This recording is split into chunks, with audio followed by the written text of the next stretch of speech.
Hello everyone, this is Raju Devakar from New Scientist Shivan Public School, Unit 3, Agra. Here, I am going to teach a subject Business Studies of Class 11, Chapter number 2, and the topic is Joint Stock Company Part 1. So, let's start. तो basically जो chapter number 2 है, forms of business organisation, जिसमें आप सभी ने अभी तक sole proprietorship के बारे में पढ़ा है, partnership, Hindu undivided family, cooperative society. ठीक है, तो बेसिकली जो जॉइंट स्टॉक कंपनी है वो अदर फॉर्म है बिजनेस ऑर्गेनाइजेशन का। ठीक है, तो इसके बारे में आज हम स्टार्ट करते हैं मीनिंग से।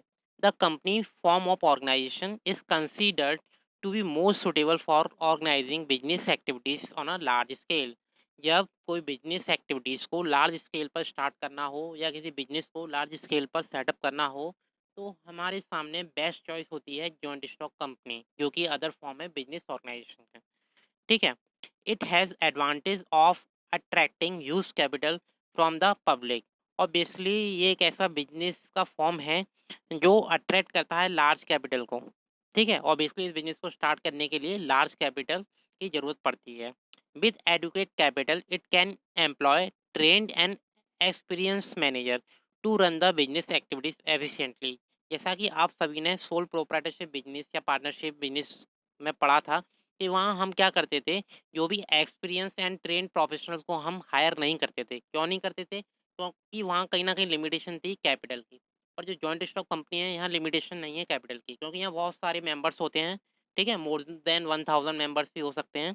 ठीक है? तो यहाँ कोई लिमिटेशंस नहीं है और ये बिग फॉर्म ऑफ बिजनेस है। तो बेसिकली अगर यहाँ कैपिटल की कोई लिमिटेशन नहीं है, तो बेसिकली ये ईज़िली हम मेज़र कर सकते हैं कि हम किसी ट्रेन्ड पर्सन को या प्रोफेशनल और एक्सपीरियंस मैनेजर को हायर कर सकते हैं to maintain the efficiency of business activities. Clear to all the student? तो बेसिकली जो जॉइंट स्टॉक कंपनी है, उसके लिए एक एक्ट बनाया गया है। जो पहले बनाया गया था वो था जॉइंट स्टॉक कंपनी एक्ट 1956। अब उसमें मॉडिफिकेशन किया गया है और जो करंट में जो एक्ट चल रहा है उसका नाम है जॉइंट स्टॉक कंपनी एक्ट 2013। ठीक है, तो आप इस पॉइंट को ज़रूर याद रखना। अब बात करते हैं डेफिनेशंस बाय डिफरेंट ऑथर्स। तो basically they are different definition given by different authors. तो हम देख लेते हैं एक दो डेफिनेशन। फर्स्ट डेफिनेशन देखते हैं which is given by Justice Lindley. The joint stock company is meant as association of many persons who contribute money or money's worth to a common stock and enjoy it for some common purpose. तो basically joint stock company basically क्या है, एक association है, मतलब group of members है, एक organisation है। यहाँ बहुत सारे पर्सन मिलकर कंट्रीब्यूट करते हैं अपनी मनी को। ठीक है, और जिसके थ्रू वो क्या करते हैं, बिजनेस करते हैं और जो भी कंपनी का एक कॉमन ऑब्जेक्टिव होता है, कॉमन पर्पस होता है, उसके लिए ये सभी मिलकर वर्क करते हैं। ठीक है? Now the next definition which is given by professor Haney, joint stock company is a voluntary association of individuals for profit. मतलब एक वॉलंटरी एसोसिएशन है, वॉलंटरी ऑर्गेनाइजेशन है, जिसमें आप अपनी इच्छा से आ सकते हैं और कभी भी जा सकते हैं। ठीक है? और ये बेसिकली क्यों की जाती है? For the purpose of maximising और gaining profit, having a capital dividend into transferable share. मतलब इसमें क्या होता है, ये तो कैपिटल का यूज अमाउंट होता है, दूसरा इसमें जो भी शेयर्स हैं, ठीक है, जो भी ओनर के शेयर में वो ट्रांसफर कर सकता है किसी को भी। The ownership of which the condition of membership, और जो ओनरशिप किस पर डिपेंड होगी, जो भी कंडीशन होगी ओनरशिप की, ठीक है, और मेंबर्स की जो कंडीशन है उस पर डिपेंड होगी। तो बेसिकली आप ये ओनरशिप क्या है, ट्रांसफरेबल शेयर्स क्या है, ये टर्म्स आप अभी डिटेल में पढ़ोगे इन फीचर्स और इन मेरिट्स। ठीक है? Now the next definition which is given by justice chief justice Marshall, a joint stock company is an artificial person, invisible, intangible और existing only in the eye of law. तो basically क्या है, जो joint stock company को हम बोलते हैं artificial person. मतलब बेसिकली क्या है, इसका अपना खुद का नाम होता है। जैसे आपने एक वर्ड सुना होगा आर्टिफिशियल इंटेलिजेंस, मतलब हम रोबोटिक्स की बात करते हैं। रोबोट क्या करता है, सारे वर्क करता है। ठीक है? वो सारे वर्क कर सकता है जो मैन करता है। पर एक कंडीशन है कि जो रोबोट है उसमें फीलिंग्स नहीं होती। तो ऐसे सेम यहाँ पर ही है। ठीक है? जो कंपनी है, कंपनी भी सेम वर्क करती है, एज़ अ आइडेंटिफाई पर्सन की तरह वर्क करती है। ठीक है? अपनी कैपिटल कंट्रीब्यूट करती है, बिज़नेस करती है, सब कुछ करती है, पर बेसिकली क्या है, इसकी फिज़िकल एक्जिस्टेंस नहीं है। इसलिए हम बोलते हैं it is intangible in nature, intangible मतलब जिसे हम देख नहीं सकते, इनविजिबल है, देख ही नहीं सकते, ना टच कर सकते हैं, ठीक है? पर जो लॉ है, लॉ के अकॉर्डिंग इसकी एग्जिस्टेंस को माना जाता है। Clear to all the student? A joint stock company is an artificial person having separate legal existence, perpetual succession and common seal. तो बेसिकली ये 3 वर्ड मैंने आपको बताए, separate legal existence, perpetual succession and a common seal. तो ये basically कहीं न कहीं फीचर्स हैं जॉइंट स्टॉक कंपनी के, जो अभी हम नेक्स्ट स्लाइड में डिस्कस करेंगे। अब बात करते हैं features of joint stock company. Following are the chief characteristics of company from of organisation. The first is separate legal existence. A company has a separate legal entity. तो basically क्या है जो कंपनी का है, वो सेपरेट एक legal entity है in the eyes of law, ठीक है? मतलब कंपनी में बहुत सारे वर्कर्स हैं जो, ठीक है, और जो भी मेंबर्स हैं, मैनेजर्स हैं, सब वर्क करते हैं।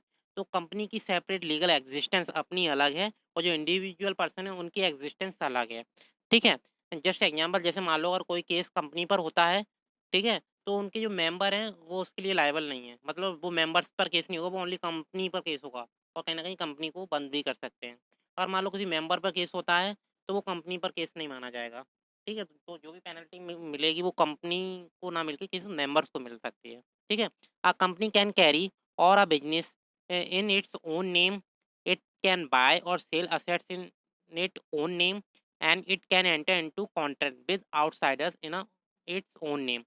The company and its member are separate individuals. मतलब जो कंपनी है और उसके जो मेंबर हैं वो दोनों अपने आप में सेपरेट हैं, इसलिए हम बोलते हैं सेपरेट लीगल एग्जिस्टेंस, ठीक है? कंपनी अपने आप में अलग है और जो इंडिविजुअल्स हैं वो अपने आप में अलग है। कंपनी का जो भी नेम है वो अपना सेपरेट होगा, ठीक है? उसकी जो ओनरशिप अलग होगी, बाइंग एंड सेलिंग वो अपने नेम से करेगी, ठीक है? और जितने भी कॉन्ट्रैक्ट्स होंगे वो अपने नेम से ही करेगी, ठीक है? और जो मेंबर्स हैं वो कंट्रीब्यूट करेंगे for achieving the purpose of a company. Now the next is artificial person. Artificial person का जैसे मैंने अभी आपको एक पॉइंट डिस्कस किया था, अब उसे और डिटेल में देख लेते हैं। A company does not have a physical body. जो कंपनी है उसकी कोई फिजिकल एग्जिस्टेंस नहीं है, ठीक है? Like a natural human being, जैसे हम हैं ह्यूमन बीइंग्स वैसे, तो कंपनी की प्रेजेंस नहीं है। It is an artificial person created by law. मतलब ये आर्टिफिशियल पर्सन है जिसे लॉ ने क्रिएट किया है, और लॉ ने क्यों क्रिएट किया है? तो कुछ नॉर्म्स हैं उसके अकॉर्डिंग क्रिएट किया है, कुछ लीगल फॉर्मेलिटीज हैं उसके अकॉर्डिंग क्रिएट किया है, ठीक है? Its operation are performed by the elected representative of members known as director।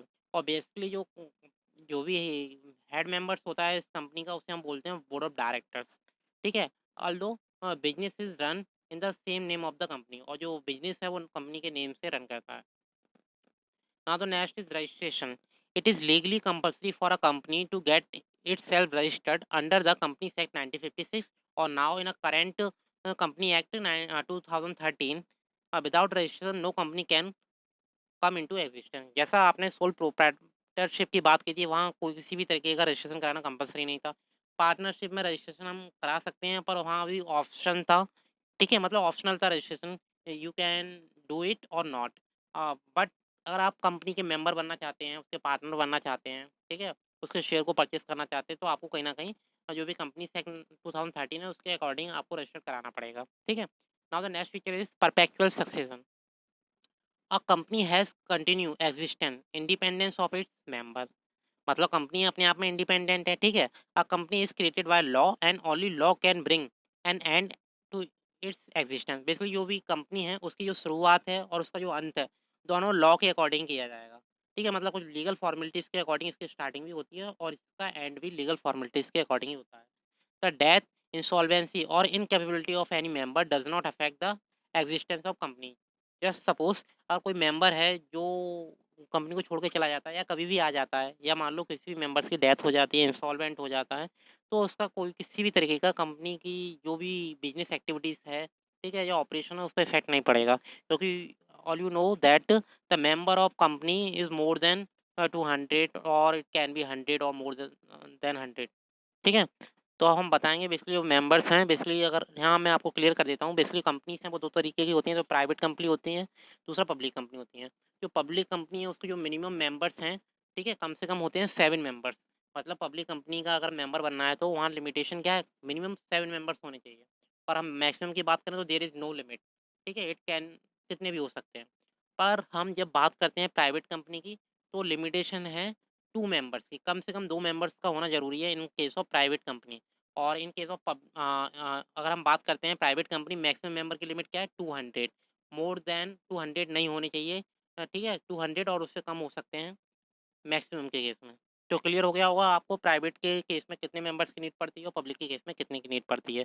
तो परपेचुअल सक्सेशन का मतलब यही है कि मान लो कोई भी मेंबर कभी भी आ रहा है, कभी भी जा रहा है, या किसी की डेथ हो रही है, इंसॉल्वेंट हो रहा है, तो उससे कंपनी पर इफेक्ट नहीं पड़ेगा। जो कंपनी है उसकी जो भी लाइफ स्टाइल है या बिजनेस ऑपरेशन है कंटिन्यू चलते रहेंगे। ठीक है, the life of a company can come into an end through legal procedure of a binding up. अगर मान लो कंपनी को अपना जो बिजनेस है वो बंद करना है, तो जो भी लीगल प्रोसीजर है उसे फॉलो करना पड़ेगा कंपनी को।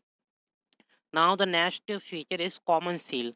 कॉमन सील का मतलब क्या है, जैसे आपने सुना होगा कुछ कॉमन सिग्नेचर्स होते हैं, कुछ मोहर वगैरह होती है। ठीक है, तो बेसिकली जब कंपनी का रजिस्ट्रेशन हो जाता है, तो रजिस्ट्रेशन होने के बाद क्या होता है, जितने भी मेंबर्स होते हैं उनके सिग्नेचर होते हैं। ठीक है, बोर्ड ऑफ डायरेक्टर के सिग्नेचर होते हैं, और कंपनी को एक सर्टिफिकेट प्रोवाइड किया जाता है। ठीक है, जिसपे एक साइन होते हैं, और दूसरा जो कंपनी एक्ट के अकॉर्डिंग जो भी मोहर होती है वो उस पर लगाई जाती है। Being an artificial person the company can not sign, company sign नहीं कर सकती। ठीक है, therefore there is no need for a common seal with its name in grab on it. The activity of a company are carried through a people of person या group of people. मतलब जो company के जो भी activities हैं वो group of person मिलकर करेंगे। Any one acting on behalf of a company can use common seal. मतलब आपको पता है कंपनी क्या इनविजिबल है, वो तो साइन करने जाएगी नहीं, मोहर लगवाने जाएगी नहीं। तो बेसिकली जो कंपनी के बिहाफ पर उसके जो मेंबर्स हैं वो इस प्रोसीजर को फुलफिल करेंगे। ठीक है, signature of a company to bind the company, any document which does not wear the common seal of the company it is not binding on the company. मतलब मान लो अगर किसी भी डॉक्यूमेंट पर कंपनी के साइन नहीं हुए या उसका कॉमन सील नहीं लगी, मतलब मोहर नहीं लगी, तो कंपनी को बेसिकली क्या है उसका रजिस्ट्रेशन फुलफिल नहीं किया जाएगा।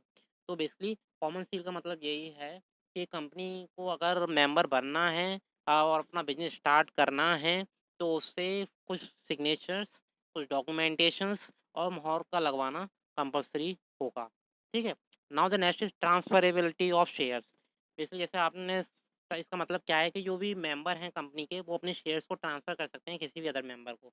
और जैसा हम जानते हैं share holder are the owner of a company, और जो शेयर होल्डर्स होते हैं उन्हें ओनर माना जाता है कंपनी का। The capital of a company is divide into shares. मतलब शेयर्स बेसिकली होता क्या है, मतलब मान लो जो टोटल कैपिटल है उसे हम कुछ पार्ट्स में डिवाइड कर देते हैं, तो जो एक पार्ट है उस कैपिटल का उसे हम बोलते हैं shares.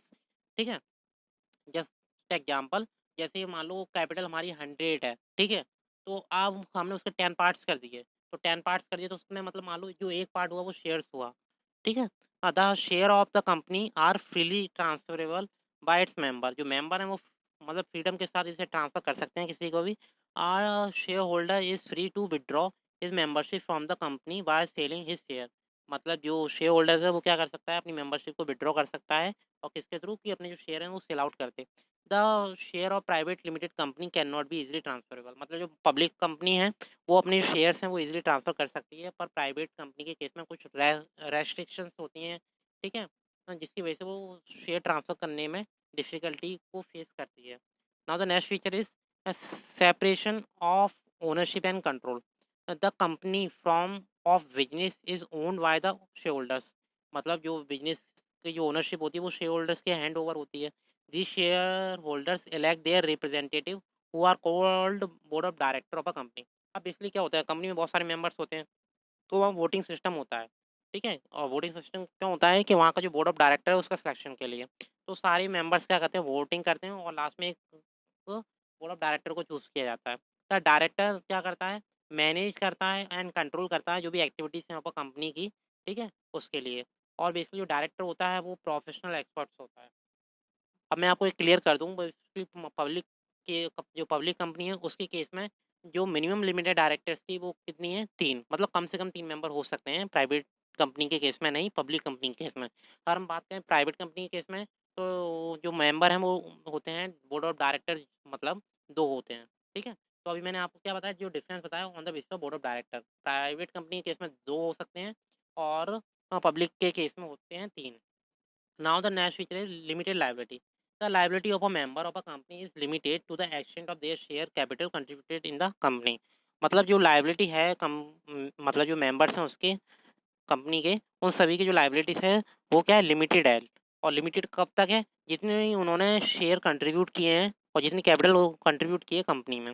For example, if a person has purchase 1000 share of value of ₹10 each, then his liability is limited up to 10,000। मतलब क्या है, उसने 1000 परचेज शेयर किए हैं 10 रुपये वाले, तो उसकी जो लायबिलिटीज होगी 10,000 तक ही होगी। ठीक है, इससे ज़्यादा वो बियर नहीं करेगा और कोई भी लॉस हुआ, और ना इससे कम करेगा।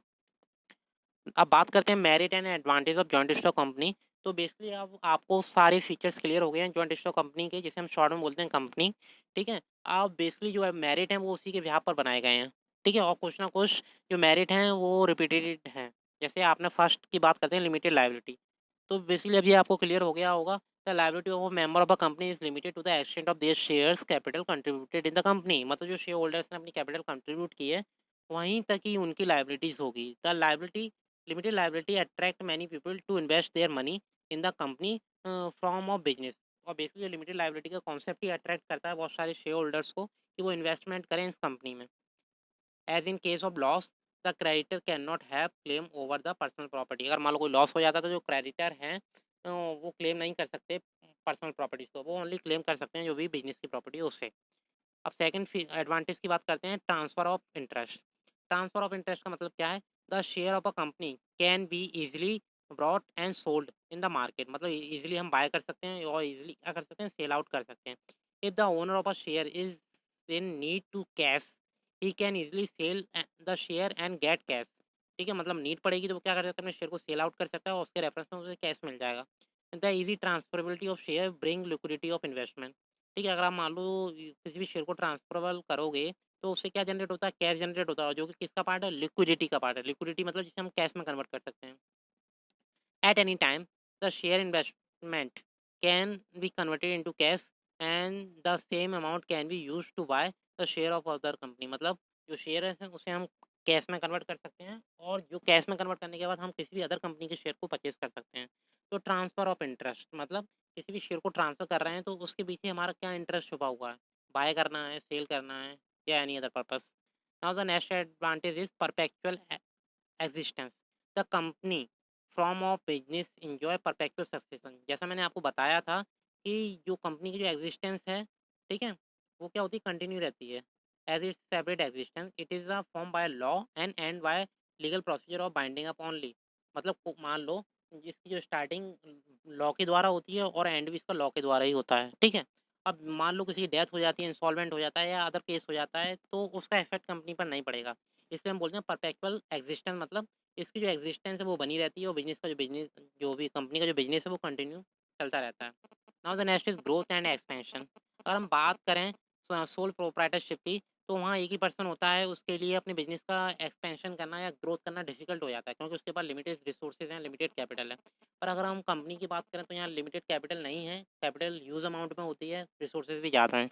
ठीक है, in company from of business there is more scope of growth and expansion. ठीक है, कंपनी के पास ग्रोथ एंड एक्सपेंशन करने के दोनों चांसेस होते हैं। ठीक है, और अगर हम बात करें the company has large financial resources and the rate of profit is also high. मतलब जो फाइनेंशियल रिसोर्स हैं वो भी ज़्यादा होते हैं और रेट ऑफ प्रॉफिट होता है वो भी ज़्यादा होता है। They can easily use large amount of occurred और रिटेन प्रॉफिट फॉर एक्सपेंशन और ग्रोथ। मतलब जो प्रॉफिट है उसके हेल्प से वो अपने बिजनेस का ग्रोथ एंड एक्सपेंशन कर सकते हैं। Now the next is efficient management. Company form of business has use fund and is disposal, it can easily afford a hire professional experts to perform managerial and other activities। मतलब जो company है उसके पास amount है capital का, तो उसके help से वो क्या कर सकती है, प्रोफेशनल एक्सपर्ट्स को हायर कर सकती है। ठीक है, the experts and specialised people improve the efficiency and working of a company. तो जो प्रोफेशनल्स हैं या ट्रेन पर्सन हैं या और एक्सपर्ट्स हैं वो हेल्प करते हैं जो भी कंपनी की जो एफिशिएंसी है और वर्किंग कंडीशन है उन सभी में। क्योंकि जब आप किसी ट्रेन पर्सन को मतलब एम्प्लॉय करोगे तो वो बेटर गाइडलाइन देगा आपको। ठीक है, और the next large amount of capital. The biggest advantage of company और form of business is that capital collect a large amount of capital by issue of share to general public. ठीक है, तो basically private company और public company की बात करते हैं। जो पब्लिक कंपनी है वो अपने जो शेयर है वो इजिली क्या कर सकती है, इन पब्लिक को ट्रांसफ़र कर सकती है, और दूसरा वो इनवाइट कर सकती है जनरल पब्लिक को। कि हम आइए हमारे यहाँ और हमारे शेयर को परचेस करिए। पर जो प्राइवेट कंपनी है उसके लिए ये डिफ़िकल्ट है प्रोसीजर। वहाँ कुछ रेस्ट्रिक्शंस होती हैं, ठीक है? Apart from share capital, the company can collect fund by raising loan from financial institution and bye issue of debentures and other security.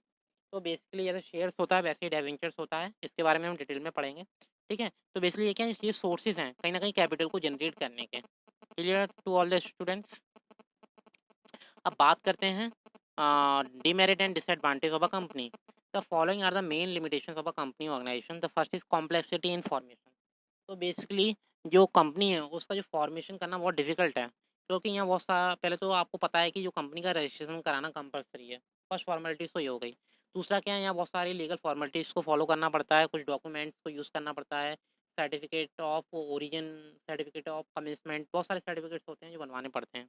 The formation of company involve a lengthy and complicated procedure. Many legal formalities have to complicated. Many documents have to be prepared and submitted. Various permission have to be obtained. और बहुत सारी permission लेनी पड़ती है, ठीक है? To perform this activities, experts are hired. और इन सभी एक्टिविटीज़ को करने के लिए एक्सपर्ट्स को हायर करना पड़ता है। वो चार्ज हाई फीस, और जो कि क्या करता है, हाई फीस चार्ज करता है, ठीक है? Even registration fees have to be paid to the registrar. और बेसिकली जब रजिस्ट्रेशन कराते हैं तो कुछ फीस पे करनी पड़ती है जो रजिस्ट्रार होता है उससे, ठीक है? तो ये सारी फॉर्मेलिटीज़ करने में बहुत सारी डिफ़िकल्टी क्रिएट होती हैं। तो ये कहीं न कहीं लिमिटेशन है कंपनी की। Now the next is lack of secrecy. तो बेसिकली जो मैंने आपको बताया कंपनी के केस में, अ, लैक ऑफ सीक्रेसी का मतलब क्या है, जो भी सीक्रेट्स हैं कंपनी के, वो सिक्योर नहीं रह पाते। क्यों नहीं रह पाते? जैसे मान लो अभी हम बात करते हैं पब्लिक कंपनी और प्राइवेट कंपनी के।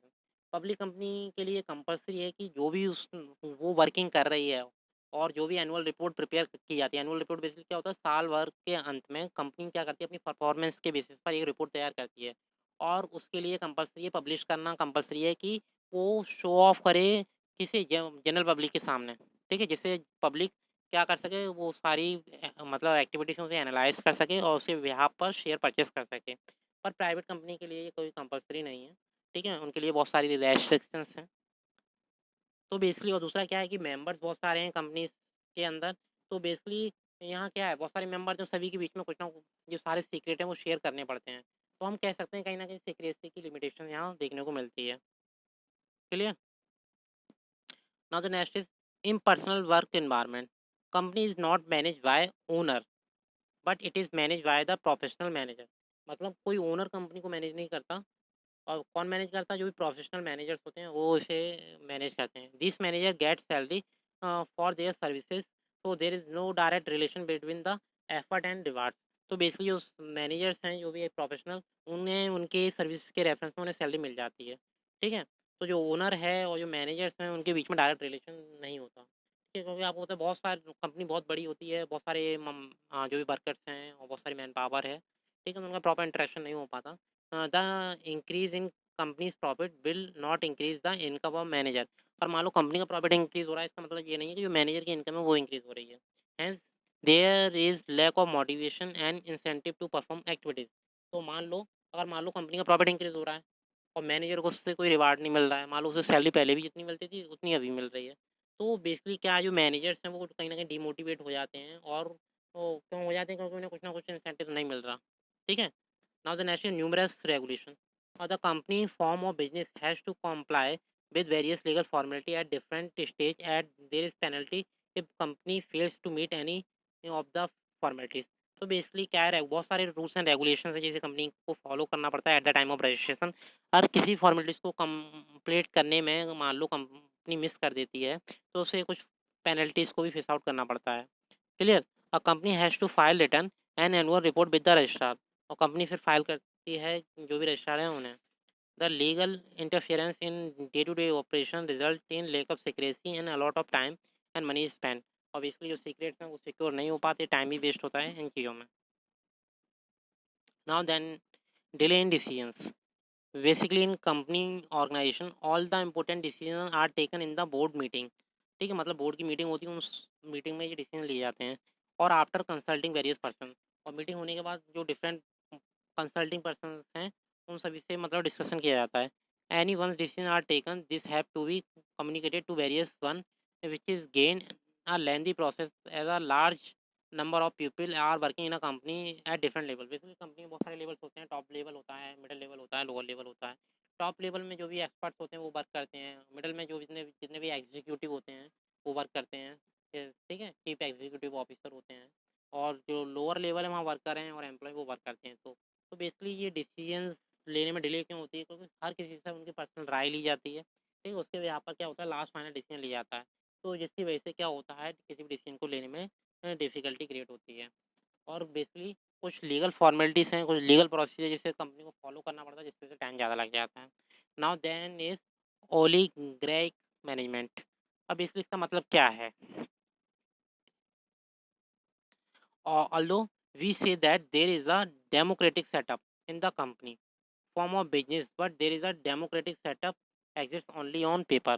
मतलब हमें लगता है कंपनी में डेमोक्रेटिक सेटअप चल रहा है, मतलब हर किसी को इम्पोर्टेंस दी जा रही है, पर ऐसा बेसिकली जो है वो पेपर तक ही है। रियल अगर हम प्रैक्टिस देखें तो company is in the hand of a control of a few people. और बेसिकली जो कंपनी की जो कंट्रोलिंग है वो कुछ पीपल्स के पास होती है, जिसे हम बोलते हैं director. The director have to complete over control over the company, और जो डायरेक्टर उसका कंट्रोल होता है कंपनी पर। This people take all the decision, keep in mind their personal interest and benefit, ignoring the interest of shareholder and the company। और जो directors होते हैं उनका खुद का पर्सनल इंटरेस्ट होता है, ठीक है, और कहीं ना कहीं वो इग्नोर कर देते हैं जो भी शेयर होल्डर्स हैं या अदर पर्सन है उनका क्या इंटरेस्ट हो उसमें, ठीक है। तो कहीं ना कहीं बेसिकली क्या है, कंपनी में जो भी डेमोक्रेटिक सिस्टम है वो हमें लगता है फॉलो हो रहा है, पर अगर हम करंट प्रैक्टिस देखें तो ऐसा नहीं है। बेसिकली जितनी भी कंट्रोलिंग है या मैनेजिंग एक्टिविटी है वो किसके हैंड ओवर होती है, डायरेक्टर के हैंड ओवर होती है। Now last limitation is conflicts in interest। In company, various groups of people are involved, such as shareholders, debenture holders, employees, directors, etc. Each group has different interests. For example, debenture holders wants to their rate of interest to increase, where shareholders wants to reduce it is so। मतलब जो debentures holders हैं वो अपनी rate of interest को increase करना चाहते हैं, और जो शेयर होल्डर्स हैं वो क्या करना चाहते हैं, इसे रिड्यूस करना चाहते हैं। Left out income is more.